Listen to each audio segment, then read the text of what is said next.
काय घेऊन जाईल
तत्वमस्यानि लक्षणम् एकं नित्यं विमर्मचलम् सर्वादि साक्षीभूतं भावातीतं त्रिगुणरहितं श्री सद्गुरु तन्नमामि।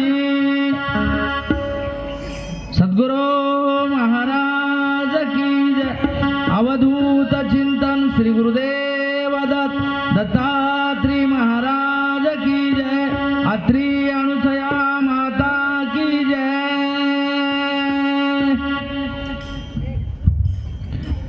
आनंद ब्रह्मांडाचा मालक 43 पदाचा सूत्रधार भगवान जगद्गुरु दत्तात्रेय प्रभू यांच्या मंदिराचा आणि हनुमान मंदिराच्या कलशारोहणाचा वर्धापन दिनाच्या 4थ्या वर्षाच्या सप्त्याच्या सुरुवातीचा आजचा हा 3रा दिवस आहे। 3ऱ्या दिवसाची सेवा करीत असताना ग्रंथकार काव्यकार भगवान दत्त प्रभूला नमन करून सर्व श्रोते मंडळीला पदस्पर्श करून सर्वांच्या चरणी साष्टांग नमस्कार घालून सांगू लागतात गत्यादेही किंवा कालच्या सत्रामध्ये आपण बघितलेली कथा देवाल्य ऋषी सह्याद्री मध्ये तपश्चर्या केली देवाल्या निमित्त आले सह्याद्रीसी, पाठविले त्यासी मोक्षपदी.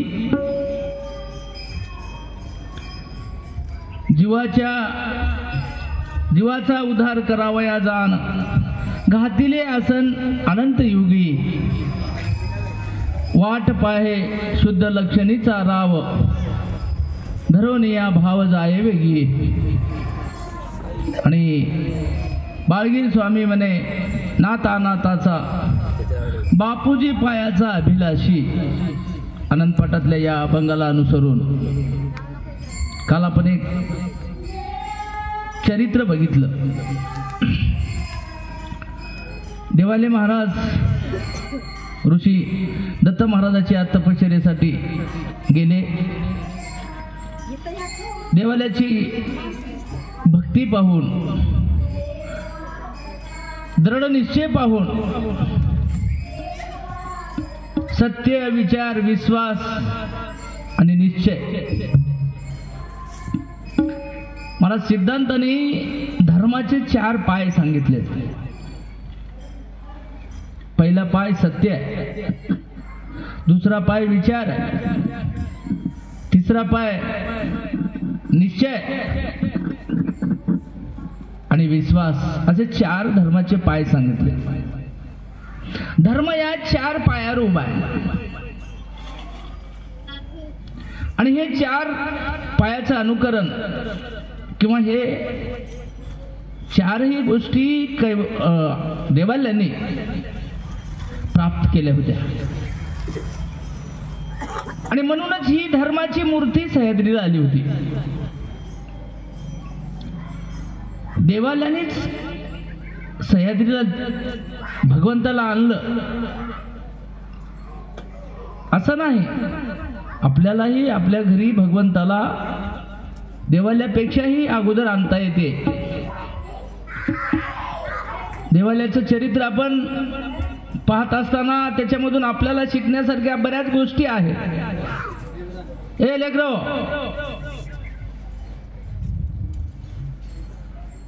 आणि त्या चरित्रातून आपल्याला शिकायचं असेल तर दृढ निश्चय, एकनिष्ठता,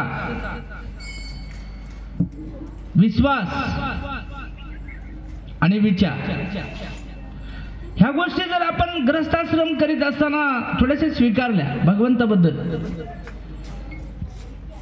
जरी आपल्याला देवाला इतके जमल्या नाही तरी आपण आपल्या पद्धतीप्रमाणे करणं गरजेचं आहे. आणि त्यावेळेला सद्गुरू महाराजांची भेट होते. असं खूप मोठा सांगण्यासारखा विषय. भगवान दत्तप्रभूची पवित्र गाथा, नामस्मरण किती मोलाचं आहे, किती भाग्याचं आहे. आणि ह्या जन्मामध्ये दत्तप्रभूची सेवा घडणंच कितीतरी जन्माचं पुण्य पाहिजे. दुर्मिळ आहे माणूस. विरळा जाणे म्हणलं महाराज, विरळा. जीवानंदाचा आनंद, जीवाचा संबंध मुळीचा विरळा जाणे. आपण कर्तव्य महाराजांनी विरळा शब्द घातला. विरळा म्हणजे लाखात एक. असाच जीव, हे संबंध जीवाचा आणि आनंदाचा काय संबंध आहे हे कळून घेणारा लाखात एक माणूस आहे. म्हणजे आपण फक्त कथा ऐकतो, आपण ऐकतो पण ऐकत नाही.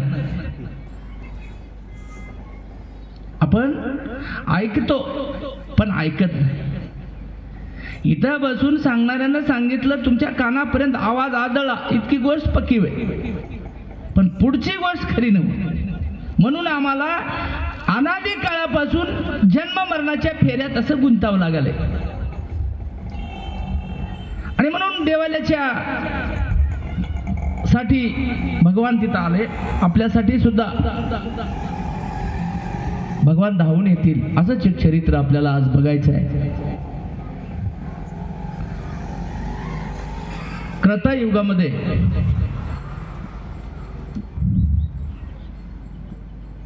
त्रतायुगाची महाराज 17,28,000 वर्षाचं आयुष्याचं गणित सांगितलंय. त्रेतायुगाचं 12,96,000 सांगितलंय आणि द्वापार युगाचं 8,64,000 सांगितलंय. कलियुगाचं 4,32,000 सांगितलंय. सगळ्यात कलियुगामध्ये केलेलं नामस्मरण पवित्र आणि पुण्यपर्व काळ आहे. कलियुगाचा काळ म्हणजे परमार्थ करणाऱ्याला फार सुलभ आणि सोपा सांगितलाय. आणि म्हणून कलियुगामध्ये नामचिंतन, भगवंताच्या भक्ताची कथा जरी आपण वर्णन केली तरी भक्त देवाला आपल्याला लाड येते. आणि म्हणून असाच एक भक्त सरस्वतीच्या पासून ब्रह्मदेवाला 7 मुलं झाले होते, सप्तऋषी. का वाजले बघ ते काय वाजले. आणि त्या 7 ऋषीमध्ये एक भृगु ऋषी होता. अंगिरा ऋषी, आत्र ऋषी, पोलस्ती ऋषी असे 7 जण होते. त्याच्यामध्ये एक भृगु ऋषी होता. भृगु ऋषीचा पुत्र च्यवन ऋषी होता. च्यवन ऋषीचा पुत्र ऋचिक ऋषी होता. ऋचिक ऋषीचं चरित्र आपल्याला दत्त महाराजांचा फार मोठा निश्चिम भक्त. ऋचिक ऋषीला 1 कल्प आयुष्य सांगितले, वेदांतान आणि सिद्धांतान दोन्हीने. ऋचिक ऋषीचं आयुष्य 1 कल्पाचं होतं. तुम्ही म्हणाल 1 कल्प आयुष्य कसा जगत होता? ज्या ज्या वेळेला प्रलय व्हायचा, कल्पाच्या आधी समजा प्रलय झाला, समजा पाण्याचा प्रलय झाला की हे ऋचिक ऋषी पाण्याचं रूप घ्यायचं आणि त्या पाण्यासंग हे पाणी होऊन त्याच्यात मिसळून राहायचा आणि आपण शिल्लक राहायचा, बाकी सगळ्याला बुडवायचं, पण आपण शिल्लकच राहायचा. पुन्हा समजा अग्नीचा प्रलय झाला तर आपण अग्नी व्हायचा आणि त्या अग्नीसोबत हे अग्नी मिक्स होऊन आपलं अंग राखून ठेवायचं. हवेचा प्रलय झाला, वाऱ्याचा, आपण वारा व्हायचा. अशा पद्धतीनं 1 कल्प आयुष्य मिळालेला हा ऋचिक ऋषी जीवन जगत होता, कंठित होता. भगवंताचं चिंतन करणे आणि अशा पद्धतीनं आयुष्य जगणे. आयुष्याचं जीवन जगत जगत जगत जगत 60,000 वर्ष तपश्चर्या किंवा आयुष्य भगवंताचं चिंतन करीत करीत ऋचिक ऋषीचे निघून गेले. आज ऋषीचं वय किती आहे? 60,000 वर्ष वय आहे. ज्या वेळेला 60,000 वर्ष ऋचिक ऋषीचं वय होतं त्यावेळेला एक दिवशी आकाशवाणी झाली. आकाशवाणी अशी झाली की हे ऋचिक, तू ब्रह्मचारी राहू नको, आता लग्न कर आणि पत्नी करून घे. ज्या वेळेला तुला पुत्र प्राप्ती होईल त्यावेळेला तू सद्गतीला जाशील आणि पुत्र प्राप्तीशिवाय तुला सद्गती नाही. कितीही तपश्चर्या तुझी दृढ असेल तरी तुझ्या भाग्याचा योग असा आहे, अशी आकाशवाणी झाली.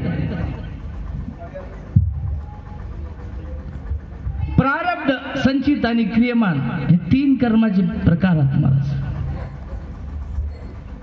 माणसाच्या प्रारब्धातलं कधी चुकत नाही. संचित आणि क्रियमान कुठलंही चुकत नाही.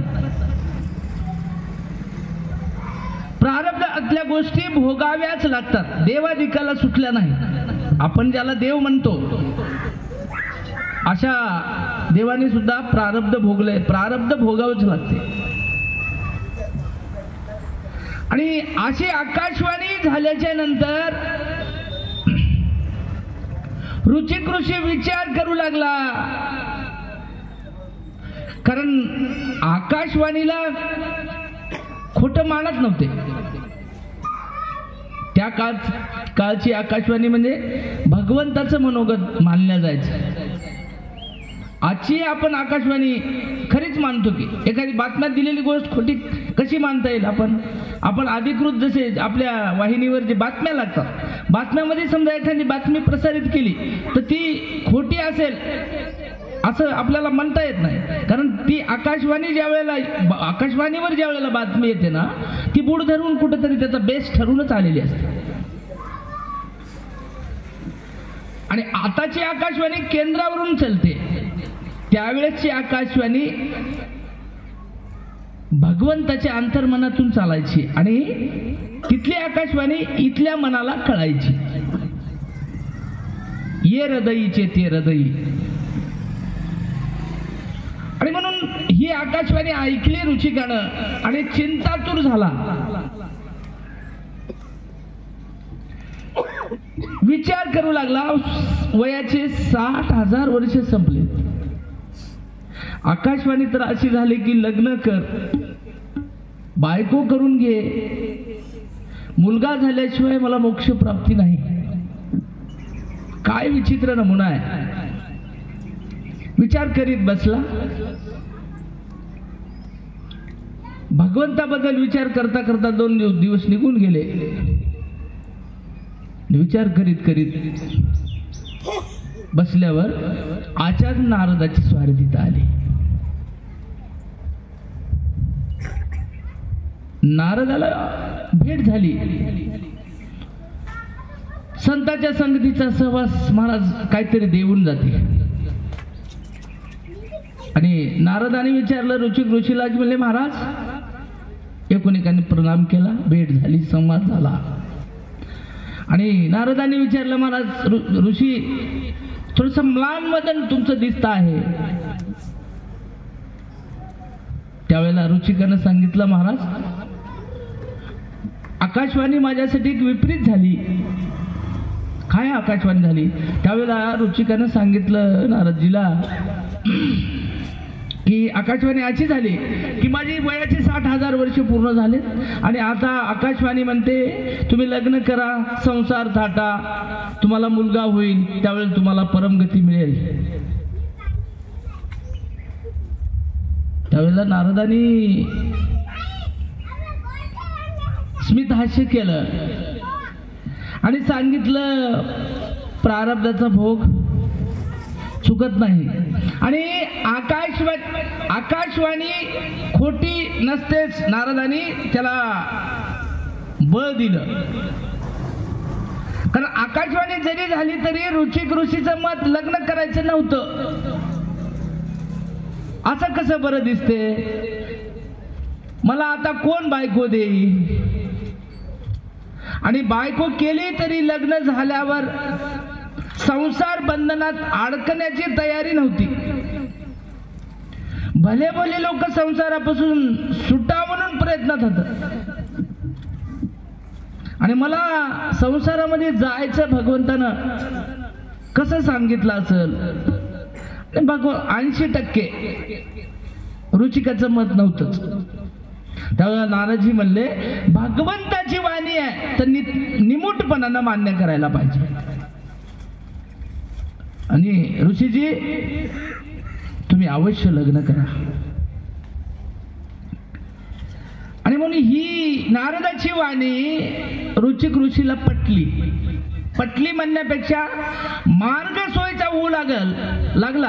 कारण काही करते सद्भक्त कोणत्याही स्तराला जाते, फक्त त्याचा उद्देश परमगती असला पाहिजे, सद्गती असला पाहिजे, मोक्ष पदाची प्राप्तीचा उद्देश असला पाहिजे. तिकडचं कैवल्याचं मार्गक्रमण करणारा रस्ता कोणी सांगितला तर ते कसलाही असो, कितीही खडतर असू द्या, ते गुरुभक्त सद्भक्त मान्य करतात. आणि म्हणून पुन्हा विचार केला, बोले ठीक आहे लग्न करू, पण आपल्याला मुलगी कोण देईल आता? त्यावेळेला नारदजीने विचार केला, मुलगी बघू म्हणले, मिळेल कुठेतरी. त्यावेळेला नारदाला एक स्थळ सांगितलं रुचिक ऋषीला. तुम्ही काय करा म्हणले, ए लेकरं स्थळ सांगितलं नारदजीनं. रुचिक ऋषीला सुचविलं की म्हणले तुम्ही काय करा, एका जागी मुलगी आहे म्हणले. हाय म्हणल्यावर आनंद वाटला. कुठं आहे सांगा. नारदजीनं स्थळ सुचविलं. कुसुमा नगरीमध्ये गादी नावाचा राजा आहे आणि त्या राजाला एकुलती एक मुलगी आहे, कौशिका नाव आहे तिचं, आणि ती अजूनही तशीच आहे, लग्न झालं नाही. मुलगी थोडीशी काळी आणि कुरूप होती म्हणून योग्य वेळी लग्न झालं नव्हतं. योग्य वेळी म्हणजे थोडं लग्नाची वेळ टळून गेली. आणि नारदजीनं ते स्थळ सुचविलं रुचिक ऋषीला. कुसुमा नगरीमध्ये गादी नावाचा राजा आहे, त्याचा शोध घ्या आणि तिथे जा. सांगितल्याबरोबर महाराज रुचिक ऋषीला आनंद वाटला. लग्नाचा नाही, एक गाठ सुटाली आता, कारण आपल्याला परमगती, ध्येय परमगती आहे. आणि त्यावेळेला रुचिक ऋषी नारदाचं ऐकतात, नारदाला साष्टांग नमस्कार करतात आणि चिंतन भगवंताचं ध्यान मन करीत कुसुमा नगरीमध्ये पोहोचतात. कुसुमा नगरीमध्ये पोहोचल्यावर त्या ठिकाणी आता गादी राजाच्या घरी म्हणले काय हो, राजाच्या घरी हे ऋषी आगमन झालं. अतिथी देवो भव या नयानं ऋषीचं स्वागत केलं, षोडशोपचारे पूजा केली आणि बसायला स्थान दिलं. गादीराजानं साष्टांग नमस्कार घातला आणि विचारला, महाराज काय प्रयोजन आहे घरी येण्याचं, काय सेवा करावी सांगा, द्या आदेश. कारण राजा ऋषीचा आदेश मानायचा, सांगा आदेश. त्यावेळेला रुचिक ऋषीला बोलाव की नाही की, बोलाव की नाही की हिंमत होईना. पण आता गेलतात त्याच्यासाठी लपवायला, कसं टाकाला जाऊन गाडगं लपवायचे काय, लपवाय ना. आणि त्यावेळेला गादी राजाला सांगितलं, राजश्री काहीच नाही, मी याच्यासाठी आलो, तुमची कौशिका मला अर्पण करा आणि कन्यादान करून टाका. का तर त्यांनी सांगितलं अशी अशी आकाशवाणी झाली, मला लग्न करायचं आहे, भगवंताचा आदेश आहे आणि लग्नाच्या नंतर मला पुत्रप्राप्ती झाल्याशिवाय मला मोक्ष प्राप्ती नाही. आणि म्हणून नारदजींना सल्ला दिलास, चांगल्या चांगल्या विचारवंतांनी साधू संतांनी सुद्धा सल्ला दिला आणि त्यांच्या सल्ल्यानं, कारण रुचिकानं समाजात मानभंग होऊन सगळ्या गोष्टीचा विचार केला. लग्न केल्यावर काय होईल, समाज काय म्हणेल, सगळ्या गोष्टीची न विचारता उत्तर देऊ लागला महाराज रुचिक ऋषी. आणि त्यावेळेला गादी राजाला म्हणतो, नारदजीच्या सांगण्यावरून मी तुमच्या घरी आलो आणि तुमची कौशिक मला देऊन अर्पण करा, कन्यादान करा. आता मोकळ्या मनानं बोललेला राजा आता जरा असा मन संकोच झालं राजाचं. का संकोच झालं? आता धर्मसंकट पडलं गादीराजाला. मुलगी देवाव तर ही म्हातार आहे, मुलगी 20-22 वर्षाची 25 वर्षाची आहे, आणि आता देऊ नाही तर हे क्रोधिष्ठ आहे, नाश करते, शाप देते. त्याला धर्मसंकट म्हणा. असे धर्मसंकट ग्रस्त आश्रमात आपल्यालाही पडतात. आपल्याकडं अशा अवस्थेची म्हण आहे, कहूं तो मां मर जाय आणि ना कहूं तो बाप कुत्ता खाय. एक दृष्टांत आहे, कहाणी आहे या विषयावर. त्यावेळेला ही अवस्था, लेकराची अवस्था कशी राहते, हे कुत्ता होय म्हणायची हिंमत होय ना. होय म्हणाव तर बाप मारते, नाही म्हणाव तर बाप मायला मारते. ही अवस्था त्या लेकराची धर्मसंकट.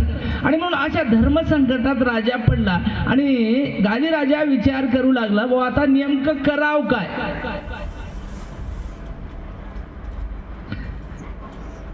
महाराज, एका कसायाला, एका चांगल्या सज्जन माणसाला कसायानं जाता जाता विचारलं की बाबा गाय या रस्त्याने गेली काय. सज्जन माणूस विचार करते, बोलल्याबरोबर उत्तर देईना. बघा त्यानं कसायानं काय विचार केला, हे कसाई वय, गायीचा जर मार्ग सांगितला तर गाय कापल्या जाईल आणि सांगू नये तर आपल्या खरेपणाला उणेपण येईल किंवा वाचेचा दोष घडल. काय करावं. त्या कसायानं एका सज्जन माणसाला विचारलं, बाबा गाय इकडे गेली काय. तर त्यावेळेला त्या सज्जन माणसानं उत्तर दिलं, देखने वाला भड़वा बोल नहीं सकता और बोलने वाला भड़वा देख नहीं सकता. आणि मोकळा झाला. त्याचाही दोष नाही, गायीचाही दोष नाही आणि सांगण्याचाही दोष नाही. याला म्हणावं परज्ञान. त्यावेळेला कसायानं विचार केला की महाराज नेमकं तुम्हाला काय म्हणायचं आहे. महाराज म्हणले, बाबा ज्या डोळ्यांनी बघितलंय त्याला बोलता येत नाही, हो की नाही म्हणता येत नाही. बघितलंय फक्त डोळ्यांनी, पण सांगावं लागते तोंडानं. त्यावेळेला सज्जनांनी उत्तर दिलं, देखने वाला भड़वा बोल नाही सकता. बघितलंय त्याला बोलता येत नाही आणि जो बोलतो त्याला दिसत नाही, पाहता येत नाही. पाहण्याची प्रक्रिया डोळ्याकडे आहे, बोलण्याची क्रिया तोंडाकडे आहे. आणि म्हणून हा सूक्ष्म भेद कसा याला सज्जनांनी सांगितला. बाबा मला माहित नाही म्हणलं नाही, त्याचंही समाधान झालं. गाय बी वाचली, सगळे विषय क्लिष्ट झाले. यालाच परज्ञान म्हणतात. आणि सिद्धांतांनी हेच सांगितलंय. आणि मग सही सलामत कसा मार्ग निघते, सही सलामत जिथं मार्ग निघते त्याचंच नाव परज्ञान, दुसरं काही नाही, कुठलाच आडकाठी नाही. अशा प्रसंगातून गादीराजानं विचार केला, आता नेमकं काय करावं. त्यावेळेला विचार केला आणि सांगितलं, काहीतरी आडकाठी घालाव. म्हणजे पोरीचं सोयरी काही नाही बी म्हणू नये आणि हो बी म्हणू नये असा शब्द त्या ठिकाणी टाकण्यासाठी गादीराजानं सांगितलं, महाराज आमच्या मुलीचा एक पण आहे.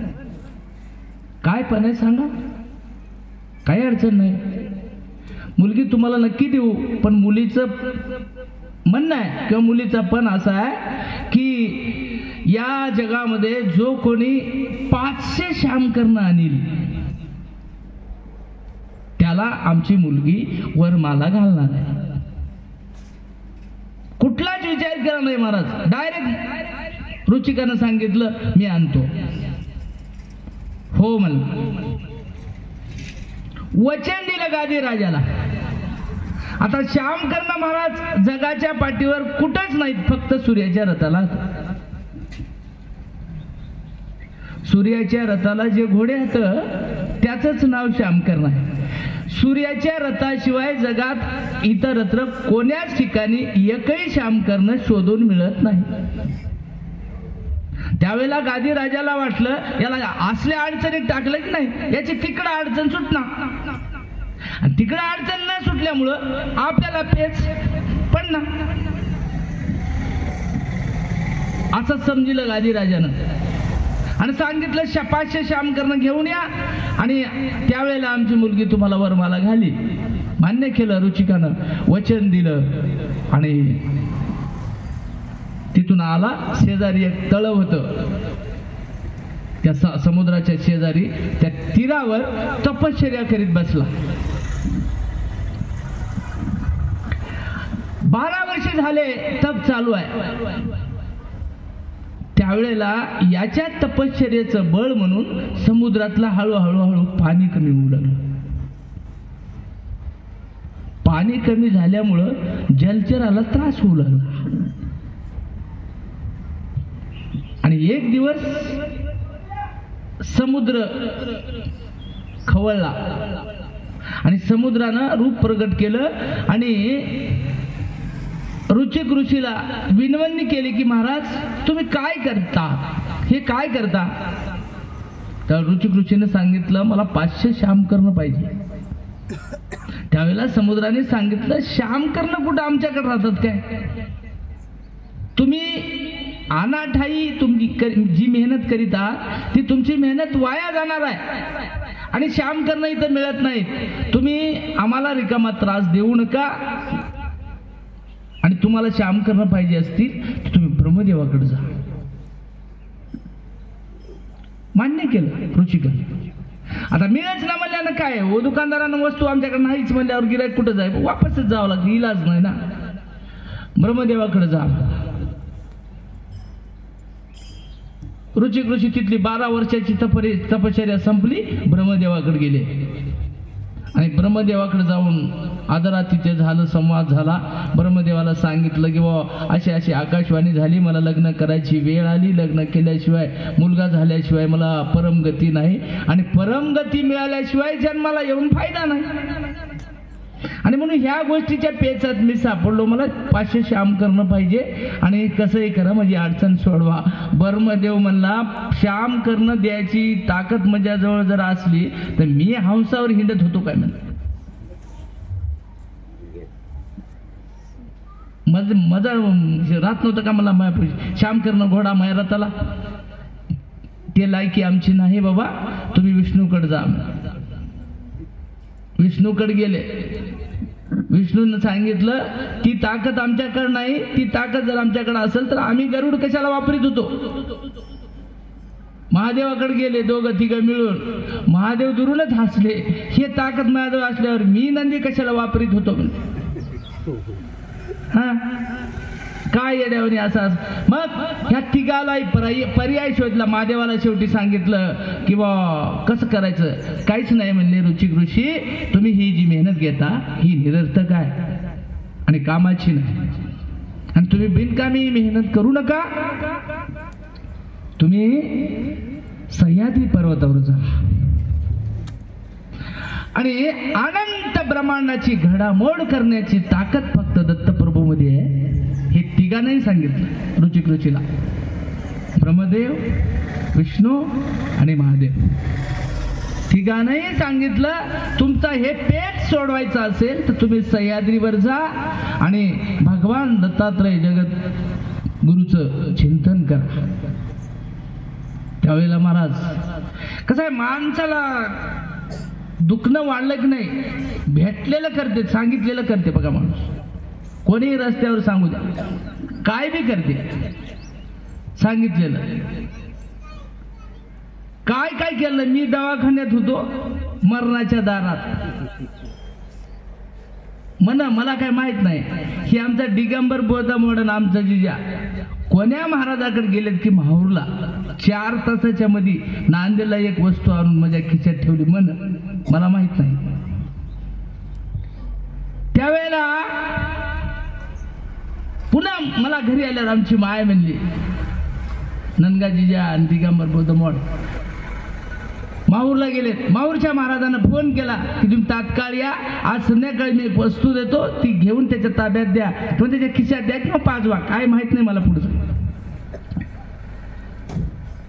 सांगितलं तेव्हापासून 3.5 तासामध्ये ती वस्तू माझ्याजवळ आली. म्हणा साक्षीदार आमचा दिगंबरजी इथंच आहे. भगवान दत्तप्रभूची कृपा. काय झालं कसं झालं आता प्रारब्धाचा भोग द्यावा लागला. मी स्वतःचा अनुभव सांगाल तुम्हाला. मला काय सांगायचं आहे, माणूस पेचात सापडला की सांगितलेलं करते कोणी बी काही बी. 12 जणांच्या त्यावेळेला दोऱ्या आणून घातल्या, काही करते माणूस, कुणी करते. आणि तीच अवस्था रुचिकाची झाली होती. रुचिकाने सांगितल्याबरोबर दत्त महाराजाचं चिंतन करीत करीत त्या ठिकाणावर निघाला. देवा दत्ता दत्ता दत्ता हो, देवा दत्ता देवा दत्ता दत्ता दत्ता हो, देवा दत्ता दत्ता दत्ता हो, देवा दत्ता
चिंतन करीत करीत करीत महाराज रुचिक ऋषी सह्याद्री गडाकडे निघाला.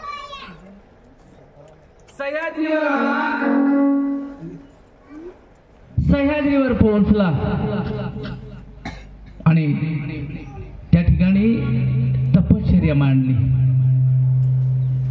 दत्तप्रभूच्या दारामध्ये रुचिक ऋषीनं. कारण लक्षात आलं तुमच्या, कारण कशासाठी? ह्या पाठीमागेल्या गोष्टीसाठी. 12 वर्षाची तपश्चर्या झाली. इकडं पहिलं 12 वर्ष केली समुद्राच्या किनारी बसून, तिथं 12 वर्ष गेले आणि आता इथं 12 वर्ष गेले. 2 तप झाले आणि ह्या 2 तपाचं बळ म्हणून याची नोंद दत्त महाराजाला घ्यावं लागली. आणि 12 वर्षे संपल्याच्या नंतर दत्त महाराज प्रसन्न झाले आणि रुचिकाला सांगितलं, प्रसन्न होऊन, नेमकं तुझं काय मत आहे, कशासाठी हे कारण आहे, तपश्चर्या का करतो आहेस? त्यावेळेला दत्तप्रभूची भेट झाल्याच्या नंतर हे मागला आटापिटा सगळा पटला आणि मनाला आनंद झाला. दत्तप्रभूची भेट झाल्याच्या नंतर जे रुचिकाला आनंद झाला महाराज, आणि म्हणून याला पहिल्यासारखं कर. Hello hello. रुचिक ऋषीला आनंद झाला.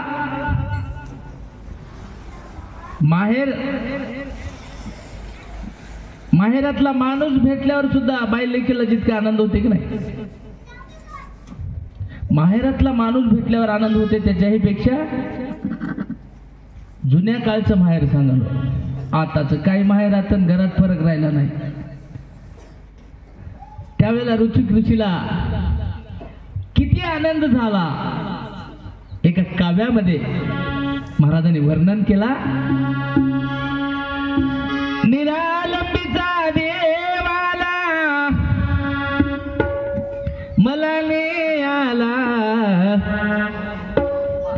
मला ग बाई जायाचं माहेराला मला ग बाई जायाचं माहेराला मला ग बाई जायाचं माहेराला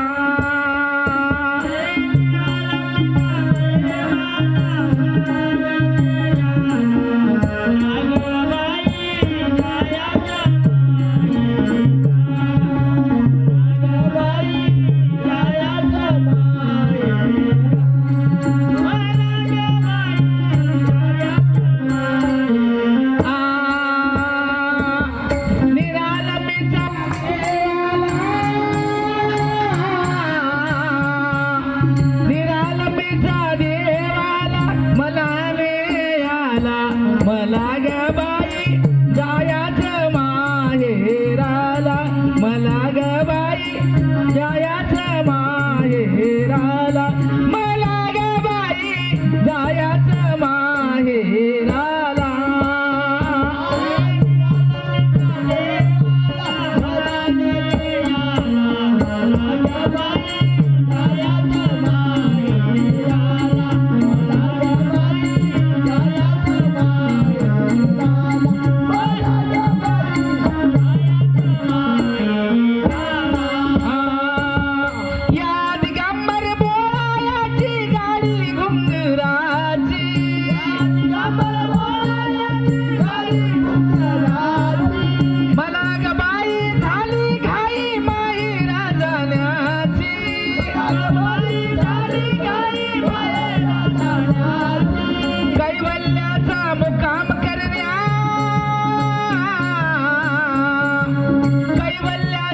काम करण्या लागायचं वाटेला मला ग बाई जायाचं माहेराला मला ग बाई जायाचं माहेराला मला ग बाई जायाचं माहेराला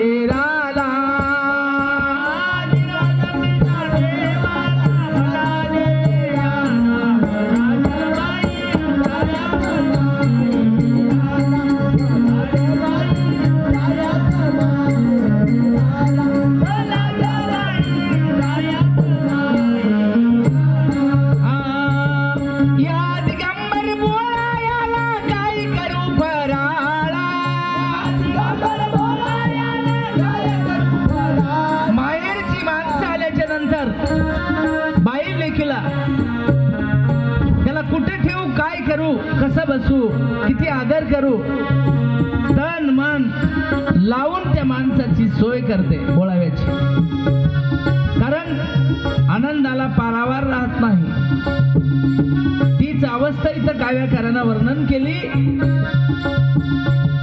या दिगंबर बोळायाला काय करू फराळा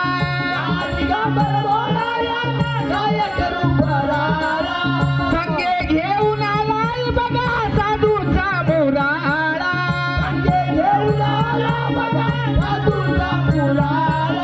तन मन धन करू अर्पणा तन मन धन करू अर्पणा ओवाळू तयाला मला ग बाई जायाचं माहेराला मला ग बाई जायाचं माहेराला मला ग बाई जायाचं माहेराला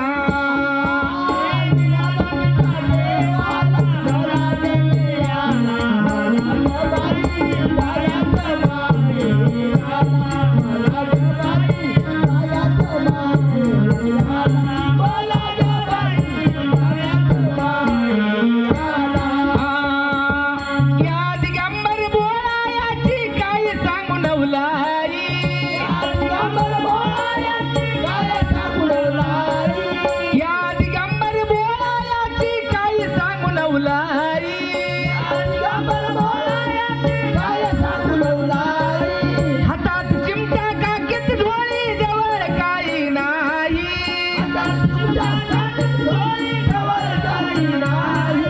कपाळ गंध केशरी तिळा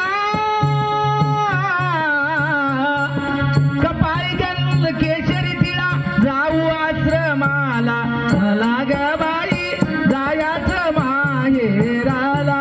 मला ग बाई जायाचं माहेराला मला ग बाई माहेराला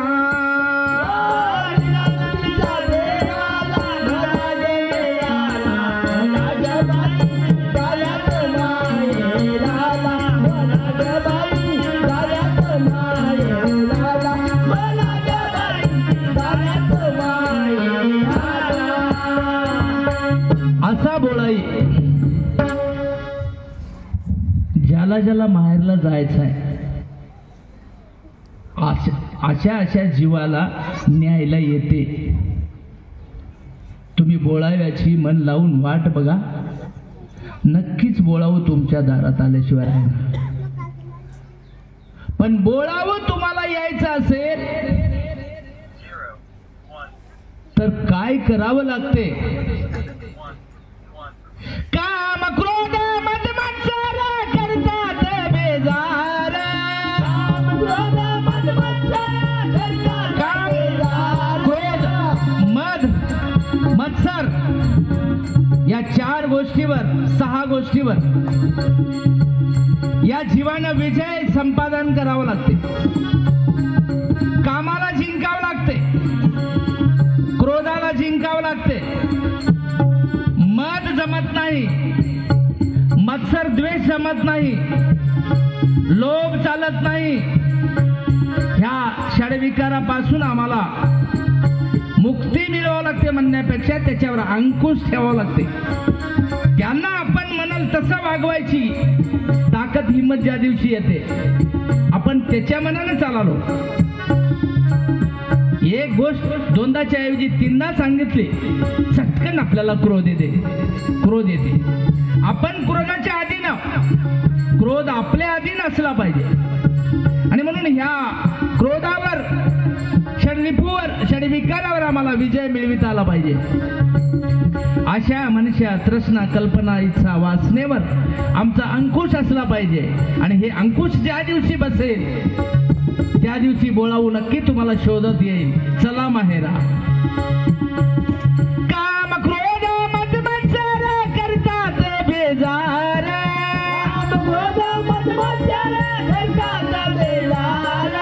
अशा मनुष्या तृष्णा कल्पना गांधीतात फार.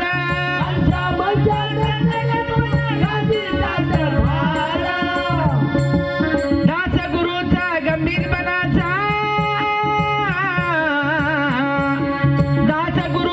गंभीरपणाचा लागतो चरणाला मला ग बाई जायाचं माहेराला.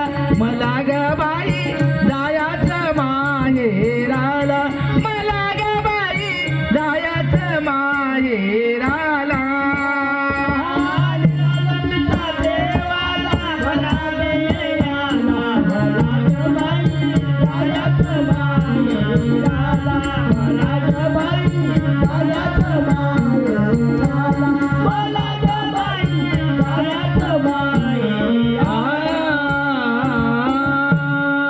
अशा पद्धतीनं काव्यकारांनी एक वर्णन केलंय.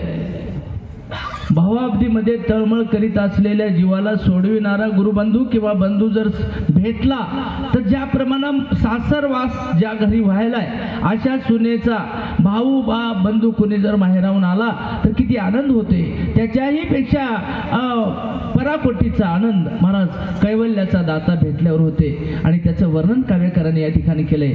तसाच आनंद रुचिक ऋषीला दत्त महाराजाची भेट झाल्यावर झाला.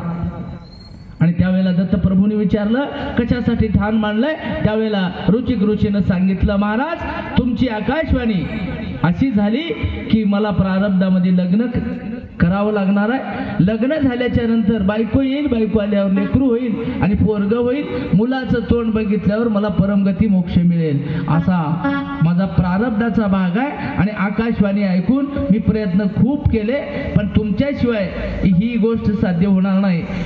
आणि त्यावेळेला रुचिकाने सगळी कथा दत्त महाराजाला सांगितली न मला नारदाने सांगितलं स्थळ मी गादी कुसुमावती नगरीमध्ये गादी नावाच्या राजाकडे गेलो होतो. त्याची कौशिका नावाची मुलगी लग्नाची आहे, तिला कोणी करून घेत नव्हतं, थोडी काळी आहे, कुरूप आहे आणि त्या राजानं त्या मुलीचा पण ठेवलाय.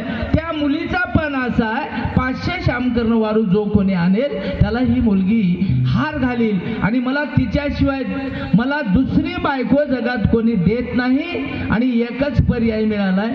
असलीच अवस्था आता आली म्हणालो. पोरगी हाय म्हणल्याबरोबर पाय धुईनाशी कपडे धुईनाशी पळत चलेल बघा नवरदेवाचे बाप. हे त्या काळातलं वय आजचं नव्हतं. जगाची ही रहाटगाडी आहे की नाही, जगाची ही जी व्यवस्था आहे ही दर 10 वर्षाला बदलते महाराज. दर 10 वर्षाला निसर्ग बदलते. पण याच्यात काय झालंय, याच्या पाठीमाग माणसानं निसर्गावर विजय मिळविण्याचा प्रयत्न करून बघितलाय. निसर्गावर माणसाला विजय मिळते होय, विज्ञानाला प्रयत्न करून बघितलाय, त्याचे परिणाम यायलाच भोगावे लागले. एक काळ असा होता मुलगीच नको, मुलगीच नको. मला सांगा, आम्हाला माय पाहिजे, आम्हाला बहीण पाहिजे, आम्हाला बायको पाहिजे, आम्हाला आत्या पाहिजे, मावशी पाहिजे, सगळेच पाहिजे, पण मुलगी नको. हे काळ येऊन गेलाय पाठीमागे आणि त्या काळामध्ये जे घडलंय त्याचा परिणाम होय महाराज आज भोगालेला. नवरदेव तर परेशान हातच, पण नवरदेवाचं अख्खं खानदान परेशान. ही परिस्थिती त्या काळात होती. त्या म्हणण्यापेक्षा रुचिक ऋषीचं वय झालं, दिसायला म्हातार, कोणीच देईना गेलं, एकोणता एक पण घातला. पण असा साहेब महाराज कसंही करा, मला परमगती, उद्देश काय होता परमगतीचा, आणि मला परम मोक्षाला जायचं आहे, असा असा नमुना आहे आणि मला श्याम करण्याची गरज आहे, 500 श्याम करण्याची द्या म्हणल्याबरोबर दत्त महाराजांनी आता ब्रीद दत्तप्रभूचं ब्रीदच आहे महाराज, भक्ताचं कोड निवारण कर. आता येणाऱ्या भक्तानं कोणत्याही नमुन्याचं घेऊन कोड येऊ द्या, त्याची निष्काम सेवा असू द्या की सकाम असू द्या, त्यानं जे तुम्ही दत्तप्रभूची भेट झाल्यावर संसारातली नास्तिवंत गोष्ट मागा, मिळते, मिळा असं नाही. तुम्ही काय मागता त्याच्यावर डिपेंड आहे. मग आता मागणाऱ्यानं काही गोष्टी नाशिवंतही मागून घेतल्या, दत्तप्रभूची भेटही झाली. सहस्त्रार्जुनानं काय केलं, आता ती विषय आपण घेऊ पुढं. सहस्त्रार्जुनानं दत्तप्रभूची भेट झाली महाराज, राज्य मागितलं, बळ मागितलं, 1000 हात मागितले, या सगळ्या गोष्टीचा शेवटी नाश होते आणि झाला. आणि म्हणून भगवंताची भेट झाल्याच्या नंतर आम्हाला काय मागावं याचीच अक्कल यायला बरेच दिवस जातात. आणि काही जणांना आली नाही, नाशिवंत गोष्टी मागितल्या संसारातल्या, इहलोक सुखी केला, स्वर्गलोक सुखी केला, पुण्य संचय संपला, पुन्हा लक्ष चौऱ्यांची सुरुवात झाली. देव भेटून उपयोग काय झाला, काहीच उपयोग झाला नाही. तसं रुचिकराने दत्तप्रभूला सांगितली सगळी कथा आणि दत्तप्रभूनं वरदहस्त ठेवला, खुशाल काही अडचण नाही, तुझी अडचण सुटे. आणि त्यावेळेला दत्तप्रभूंनी महाराज अक्षदा रूपी एक 7, 8, 10, 20 तांदळ रुचिकाच्या हातावर ठेवले आणि म्हणले हे अक्षदा घे आणि त्या तळ्यावर जाय. एक तळ्याचं नाव सांगितलं, काही ग्रंथामध्ये रुद्रपूरचं तळ सांगितलंय, रुद्रपूरचा उल्लेख आहे. काही ठिकाणी तळ्याचं नाव नाही, केवळ तळ म्हणून सांगितलंय. रुद्रपूरला तळ आहे, त्या तळ्यावर जा आणि त्या तळ्यावर उभं राहून हे महाराजांनी मंत्र दिला रुचिकाला, हे मंत्र म्हण आणि ह्या मंत्राचा 21 वेळा जप कर आणि ही अक्षता मंत्र करून 21 वेळा मंत्र त्याच्यावर टाक आणि समुद्रात फेक, त्या सागरामध्ये तळ्यामध्ये फेक आणि त्याच्यातून 500 श्याम कर्ण निघतील. आणि तुला कुठं न्यायचं तिथं घेऊन जा, त्या गादीराजाला दाखव आणि तुझं मनोवांछित फल पूर्ण होईल, जा म्हणून दत्त महाराजांनी आशीर्वाद दिला. आणि 8 सांगली, एक 8 घातली. तू अक्षदा टाकल्याबरोबर श्यामकर्ण निघतील आणि तुझ्या पाठीमागे येऊ लागतील, पण तुला जिथं दाखवायच्या तिथपर्यंत जाते वेळेस तू पाठीमागे फिरून बघू नको. दत्त महाराजांनी सांगितलं. हो म्हणून आनंदाच्या भरात काही गोष्टीची ध्यानच राही ना. बघ आनंदामध्ये एक नाही, लय दुःख झाल्यावर बी काही गोष्टीची ध्यान राही ना, आणि लय आनंद झाल्यावर बी काही गोष्टीची ध्यान राही ना. आम्ही भजनाला एकदा आनंदानं सगळेच निघाले, चला म्हणले लई खास भजन करायचे, लई खास भजन करायचे. मग 10 टाळकरीच्या ऐवजी 15 टाळकरी घेतले. तिथं जाऊन उतरून बघायला एका नाही त्या आळपेटी पकवाज घेतलं नाही. तिथं उतरल्या, चहा पाणी झालं, भजन सुरू करा म्हणजे जीप मध्ये येऊन बघायला टाळ नाही, पेटी नाही, पकवाजही नाही. एकूण एकाच्या तोंडाकडे तवा बघायला म्हणजे टाळ पेटी पकवाज घेतला नाही काय. आता कोण घेईल? कोणीच घेतलं नाही. कारण काय होतं, तिथं दिंडीवर पुढचा भजना नंबर 1 होता आणि ठासून चांगलं भजन करायचं होतं. मेंढक्याचं नाव गाजत पाहिजे. सगळेच आनंदाच्या वातावरणात पसाराच विसरून घरी गेले. दृष्टांत संपला. पण सिद्धांत असा आहे, एखाद्या मन लावून काम करायचं असलं की एखादी आठवण निघून जाते. तसंच झालं. आणि म्हणून रुचिक ऋषीला सांगितलं, तू 500 घोडे तुला मिळतील आणि पाठीमागे येतील, जिथं तुला दाखवायचे गादी राजाच्या घरापर्यंत तू पाठीमागे फिरून बघू नको. ठीक आहे म्हणला महाराज. अक्षदा घेतल्या. आता किती जोरानं माणूस पळत जाईल तिथपर्यंत. इतकं काम झाल्यावर निमिष मात्र डोळ्याची पापणी लावून उघडेपर्यंतचा वेळ सुद्धा कुठं वाया घातला नाही. डायरेक्ट रुचिक ऋषी त्या तळ्यावर गेला. 21 मंत्र त्या अक्षदेवर मारले आणि तळ्यामध्ये टाकले आणि इकडच्या दिशेला तोंड करून उभं राहिला महाराज. टाकल्याबरोबर 500 वारू निघाले त्याच्यातून आणि रुचिक ऋषीच्या पाठीमागे धावू लागले. या अक्षदाचा परिणाम एवढा झाला, 7 समुद्र एका जागी झाल्यावर खवळल्यावर जितका आवाज होते की नाही, तितका आवाज मोठा येऊ लागला. पाणी पूर आल्यावर 7ही समुद्र एकमेकात मिक्स होऊन जसं धडकालेत, तितका आवाज येऊ लागला आणि 500 घोड्याच्या किंचाळ्याचा आवाज आभाळ फाटले इतका येऊ लागला. रुचिक ऋषीला सहनच होईना गेला. सांगितलं तितकंच करावं की 1 किलोमीटर 2 किलोमीटर पुढे गेलं आणि लईच आवाज आला बेकार म्हणून चटकन मागं फिरून बघलं. मागं फिरून बघल्याबरोबर 500 घोड्याचे दगड होऊन बसले. पुन्हा फिरून बघला आणि कपाळाला हात मारून घेतला आणि आता ध्यान आली. दत्त महाराजांना फिरून बघू नको म्हणून सांगितलं होतं. आता पडला की पेच. आमचं तसंच व्हायला. आम्हाला साधू संतांनी सांगितलेल्या गोष्टी आमच्या प्रापंचिक आनंदामध्ये आनंदाच्या भरात विसरून चलो आणि इत्यंभूत कर्तव्यता आमची ती कर्तव्यता जी माणसाच्या जन्माची आहे त्याला मुकालो आहे. दुसरा सिद्धांत काय नाही. साधू मिळे भाग्यानुसार, अभाग्यासी कैसा दातार म्हटले. सुकृता वाचवणे साचार, संत संग घडेना. संत साधूचे घेता दर्शन, आऊट कोटी तीर्थाचे घडे स्नान.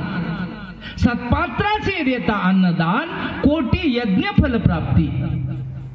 आम्हाला तीर्थ व्रत दैवत हे ते जगाच्या पाठीवर काहीच करायची गरज नाही. कोटी यज्ञ फल प्राप्ती म्हणले. सत्पात्राशी देता अन्नदान. अन्नदानाचं महत्व विशद करत असताना एक शब्द टाकलाय पण सत्पात्र. अन्नदानाचं महत्व सांगत असताना संतांच्या संतीचं महत्व वर्णन करत असताना असं म्हटलंय सिद्धांतामध्ये, साधू मिळे भाग्यानुसार. ज्याचं भाग्य फळलंय की नाही त्याचीच भेट होते. अभाग्यासी कैसा दातार. आपा गेला भेटत नाही म्हणले. आणि सुकृता वाचून साचार संत संग घडेना. आणि म्हणून जयाच वाटे मोक्ष व्हावा तेने सद्गुरु करावा. सद्गुरु विन मोक्ष पावावा हे कल्पांती न घडे. सद्गुरूच्या शिवाय एखादी जर म्हणला कसा मोक्ष मिळणार तर महाराज म्हणले कल्पांती सुद्धा ही गोष्ट शक्य नाही.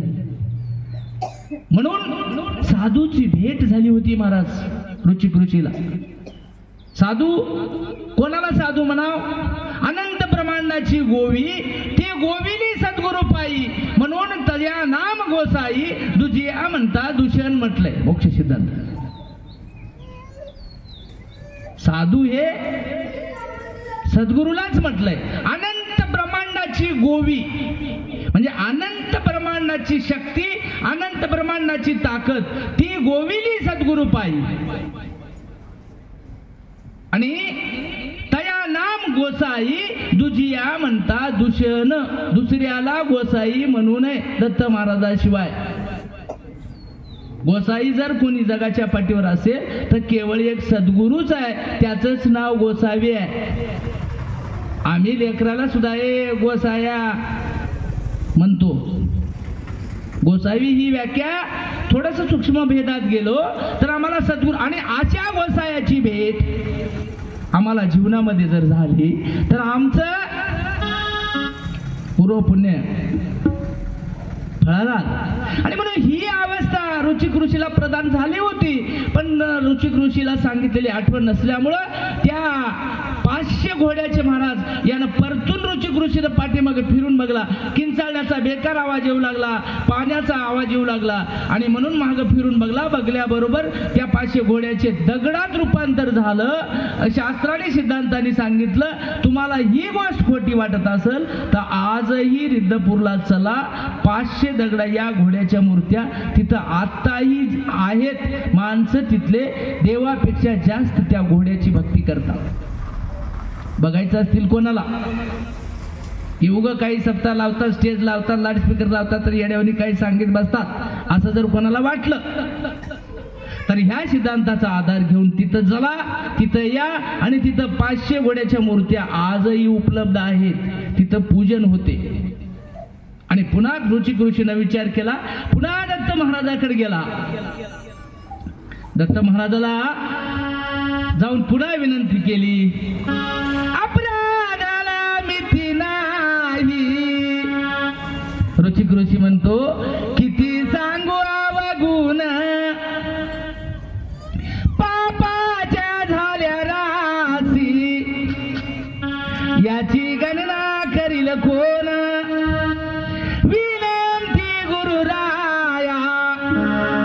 स्वामी अंतरलो पाया नाही केली तुमची सेवा तेने जन्म गेला वाया.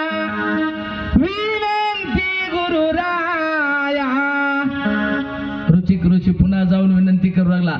माणूस एकदाच्या ऐवजी दोनदा काम पुन्हा गेलं की नाही थोडं म्लान वदन होतेच. माणूस जर असं शर्मल्यासारखं बोलते.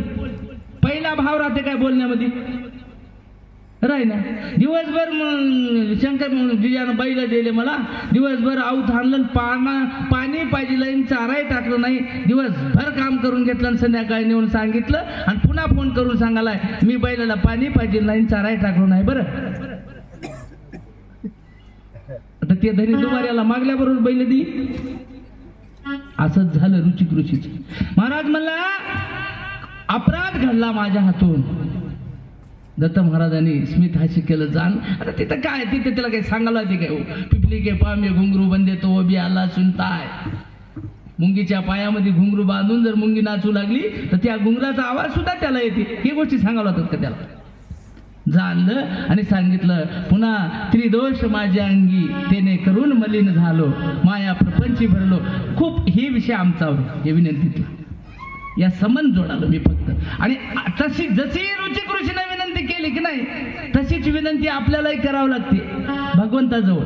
आणि आपल्याला सांगावं लागते की त्रिदोषानं मी म्हणालो त्रिदोष माझ्या अंगात आहे. खूप मोठी मोठी आहे. साधू संतांची मी कधी सेवा केली नाही, माय बापाची सुद्धा सेवा केली नाही.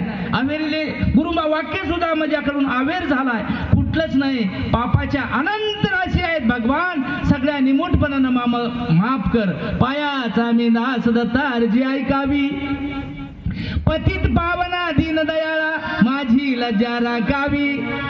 महाभक्त तारिले कीर्ती मी ऐकितो, म्हणून पायापाशी देवा अर्जी मी करीतो.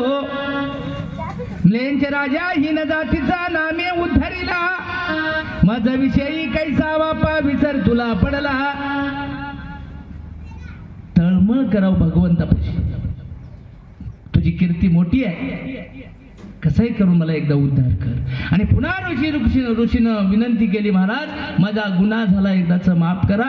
तुम्ही पाठीमागं फिरून बघू नको म्हणल्या होत्या, पण माझी नजर गेल्यामुळं त्या 500 घोड्याचे दगड झाले. पण आम्हाला दुसऱ्या अक्षदा द्या.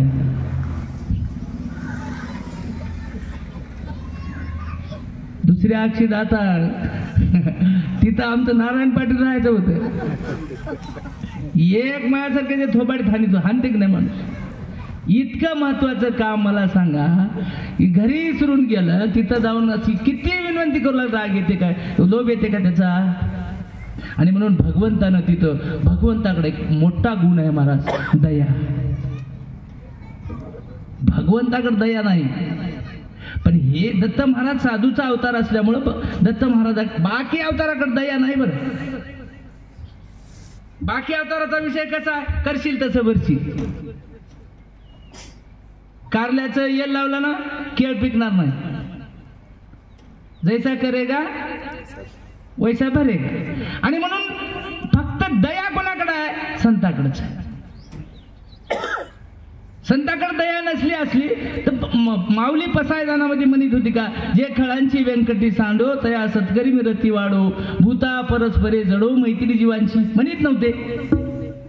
कारण भगवंत गोपालकृष्णाचा न्याय कसा आहे गीतेमध्ये, यदा यदा ही धर्मशेगला निर्भवती भारत म्हणजे महाराज अर्जुनाला सांगत असताना देव म्हणतात, जिथं जिथं धर्मा लागला आणि येते तिथं तिथं माझा अवतार घेईल. अवतार घेईल म्हणजे काय, दुष्टाचा निपात करील. निपात म्हणजे काय, दुष्टाला जीवच मारील. भगवंताचा न्याय होय कोणता, डायरेक्ट शूटच. पण संताचं तत्व ते नाही. माऊली काय म्हणतात, दुष्ट जरी असला तरी त्याला जीव मारायचं नाही, जिवंत ठेवून त्याचा दुष्टपणा काढायचा. जे खळांची व्यंकटी सांडो तया सत्कर्मी रती वाढो, भूता परस्परे जडो मैत्री जीवांची. आणि असल्या दुष्ट लोकांच्या दुरिताचे तमीर जावो, विश्वस्वधर्म सूर्य पावो, जो जे वांछील तो ते लाभो प्राणी जात. जो जे जे जगामधले माणसं अपेक्षा करतील ते ते त्याला मिळो. संताचं म्हणणं आहे, याला दया म्हणा. देव म्हणा, देव करशील तसं भरशील, हे देवाचा न्याय. देवापाशी तुम्ही जसं कराल तसं भरावं लागतं. हे कलियुगामध्ये एक लोकगीत आहे बघा, कलियुगात झाली भेळ, लावलंय रे टाळ आलंय केळ. हे वाजवायचं नव्ह, हे लोकगीत होय. या लोकगीतामध्ये एका काव्यकारानं कलियुगाचा धर्म सांगितलाय. कलियुगामध्ये असं होऊ शकते. कसं, कलियुगात भेळ झाली, रताळ लावलं तर केळ पिकू शकते. आणि त्याच्यामुळेच हे कलमा करून लोक एका झाडावर दुसरं झाड आणत. सोटमूळ त्याचीच राहते, पण एकाच कलम दुसऱ्याला. आणि म्हणून संत खूप मोठा विषय. आपण कथेला वळण देण्यापेक्षा दत्त महाराजांनी दया केली. दत्त महाराज दयावान आहेत, दया करतात.